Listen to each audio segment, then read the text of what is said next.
नमस्कार, मी डॉक्टर मच्छिंद्र बांगर महाराष्ट्रातील आणि देशातील हवामान परिस्थिती संदर्भात ताजा अंदाज देणार आहे. आपल्याला सगळ्याला माहिती आहे की आपण प्रत्येक रविवारी ब्लॉग चॅनलच्या माध्यमातून एक व्हिडिओ देत असतो आणि त्याची प्रतीक्षा माझे सगळे सबस्क्रायबर मोठ्या आतुरतेने करत असतात. एक गोष्ट लक्षात ठेवा की आता अंदमानामध्ये काल मान्सून येणार या संदर्भातील पूर्व अंदाज आपण दिलेला होता. आपण जेव्हा 26 जानेवारीला अंदाज दिला तेव्हाचे अंदाज आणि तो आपण अपडेट केला 1 मेला तेव्हा दिलेले अंदाज हे आता प्रत्यक्षात अंमलात येऊ लागले आहेत. आपण 1 मेला सांगितलं होतं की 15 तारखेपासून म्हणजे 15 मे ते 20 मेच्या दरम्यान किंवा एक आठवडा अगोदर असं मान्सूनचा प्रवास सुरू होईल अंदमानातून आणि तो अंदाज 100% बरोबर ठरला. म्हणजे आपले अंदाज जे दिलेले आहेत ते आता त्याची सुरुवात तरी पॉझिटिव्ह झालेली आहे.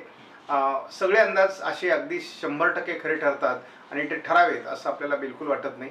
आपण सांगितलेल्यापेक्षा जास्त पाऊस पडावा हा आपला हेतू आहे. त्यामुळे आपले अंदाज चुकले तरी हरकत नाही, परंतु शेतकऱ्यांसाठी समाधानकारक पाऊसमान होणं हे जास्त महत्त्वाचं आहे. आता महत्त्वाची बाब जर काही असेल तर जर मान्सून अंदमानात आलाय तर मग केरळात कधी येईल, महाराष्ट्रात कधी येईल, महाराष्ट्रात जिल्हावाईज पाऊस कधी सुरू होईल, मान्सून पूर्व कधी पडेल आणि मग मान्सून कधी सुरू होईल, मान्सूनचा पाऊस किती असेल, याविषयी आपण थोडी चर्चा करणार आहोत.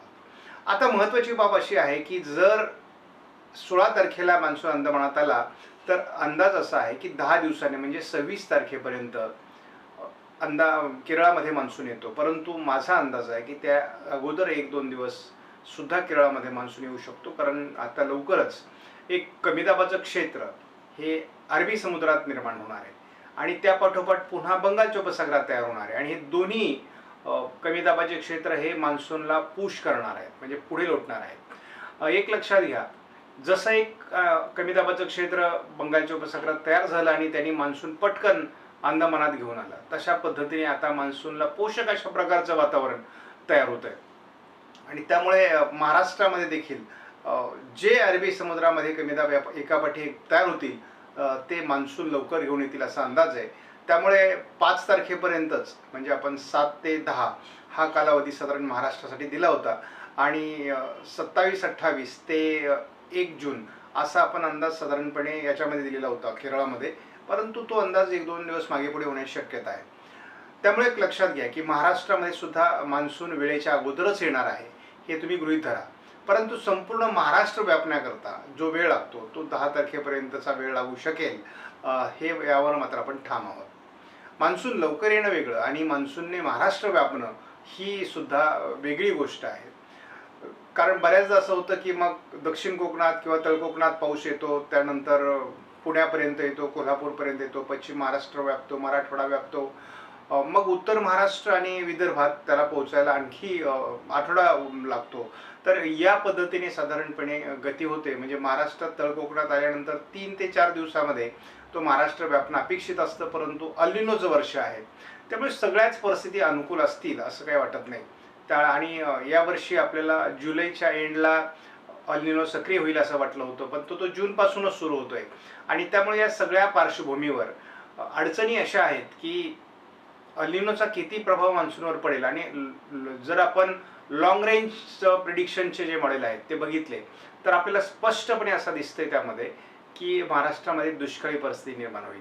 परंतु आपण जे काही अनुभवाच्या बेसवर आणि मॉडेलच्या बदलणाऱ्या निकषांवर, कारण मॉडेलचे अंदाज हे जसं वातावरण बदलतं तसं ते अंदाज बदलतात, त्यामुळे मॉडेलनुसार पाऊस पडत नसतो, तर पाऊस जसं वातावरण बदलत जातं तसे मॉडेलमधले अंदाज बदलतात हा माझा ठाम विश्वास आहे. आणि त्यामुळे आज मॉडेलमध्ये जरी पाऊस कमी दाखवला गेला असला तरी जसं जसं मान्सूनचं वातावरण पुढे सरकेल तसं मॉडेलचे अंदाज बदलतील आणि मॉडेलमध्ये देखील चांगल्या पावसाचं वातावरण दाखवलं जाईल यावर माझा विश्वास येण्याचं मुख्य कारण असं आहे की आज जरी आपल्याला वाटत असलं की अरबी समुद्रात आणि बंगालच्या उपसागरात फारशा वादळी सिस्टम बनणार नाहीत, तरी जसं मान्सूनचं वातावरण तयार होईल तसं अरबी समुद्राचं तापमान आणि बंगालच्या उपसागराचं तापमान देखील 30°C पेक्षा जास्त आहे आणि जर हे अजून 1-2% जर वाढलं तर या ठिकाणी वेगवेगळ्या सिस्टम विकसित होतील आणि काही पॉईंटनी जरी वाढलं तरी देखील या ठिकाणी सिस्टम विकसित होणार आहेत आणि त्या महाराष्ट्रावर भारतावर येतात. आता काही वर्षापासूनचा आमचा अनुभव आहे की विशाखापट्टणम जवळ सिस्टम बनली की ती महाराष्ट्राला दणका देते आणि त्यामुळे महाराष्ट्रातील पावसाची गरजच पूर्ण करते. गेल्या वर्षी आपल्याला ज्या मराठवाड्यामध्ये 500, 600, 700 मिलीमीटर पाऊस पडतो जास्तीत जास्त, तिथे 1000-1200 मिलीमीटर पाऊस पडताना आपण बघितलं. मग तो जवळपास दुप्पट पाऊस झाला.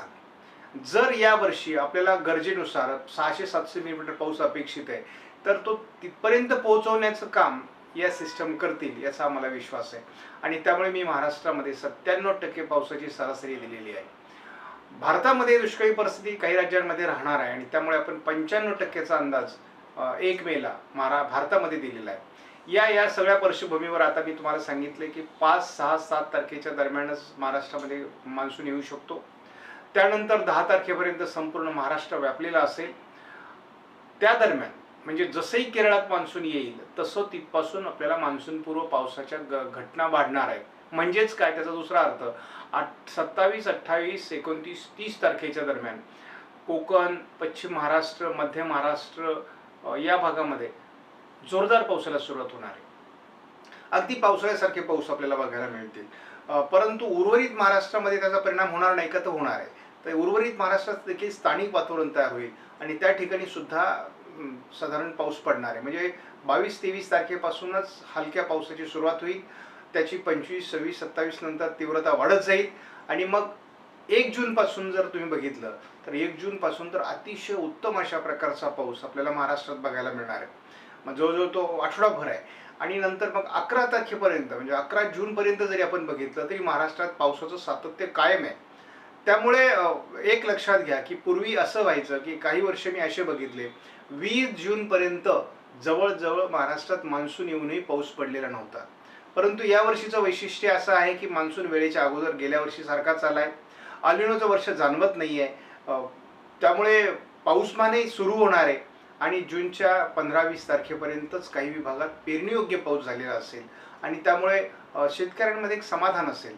परंतु आपल्याला काळजी मी एक अलर्ट म्हणून सांगतो की आपल्याला आता कमी कालावधीची आणि लवकर येणारे जे वाण आहेत ते निवडायचे आहेत आणि त्या संदर्भात अनेक विविध माहिती उपलब्ध आहे.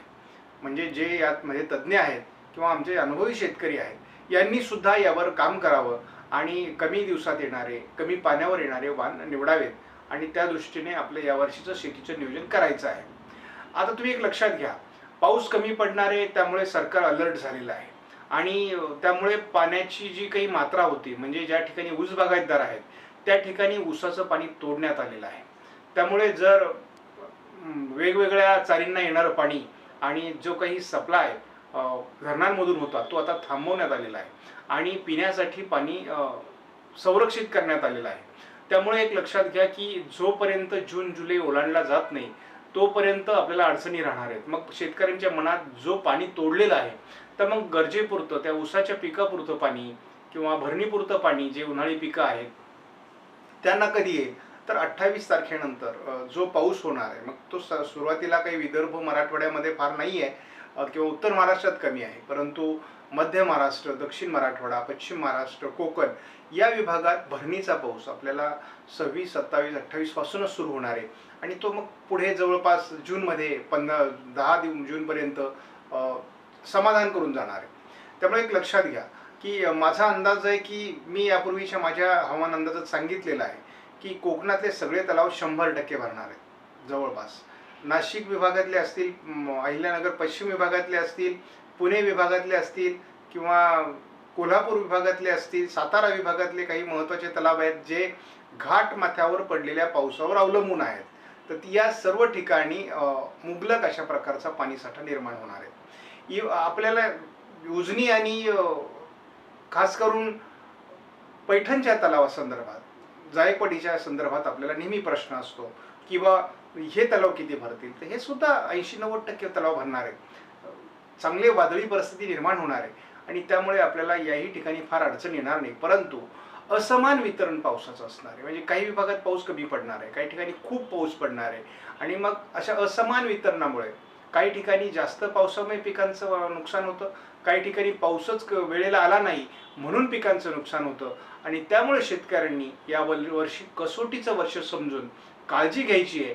फार आपण चिंता करून काहीच होणार नाही. त्यामुळे आपल्याला काळजी जी करायची आहे ती आपल्याला नियोजनबद्ध पद्धतीने शेती कशी करता येईल यावर आता सगळ्यांनी लक्ष केंद्रित करा. पावसाला सुरुवात होते, मान्सून आता प्रवासाला निघालेला आहे आणि तो आपल्या महाराष्ट्रातही लवकरच येणार आहे, वेळेच्या आधी येणार आहे. नुसता वेळेच्या आधी येणार नाही तर जूनमध्ये तो आपल्याला भरपूर पाऊस देणार आहे. जरा सरासरी एवढा जून बरसणार आहे, काळजी करायची नाही. कारण काही लोक सांगतात जूनची परिस्थिती कठीण आहे. अजिबात कठीण नाही, चांगल्या पद्धतीने जूनमध्ये पाऊस पडणार आहे. आपण पुढच्या व्हिडिओमध्ये जूनचा उत्तरार्ध आणि मग पुढच्या पावसाळा याविषयी जसं जसं पुढे जाऊ तसा अंदाज देऊ.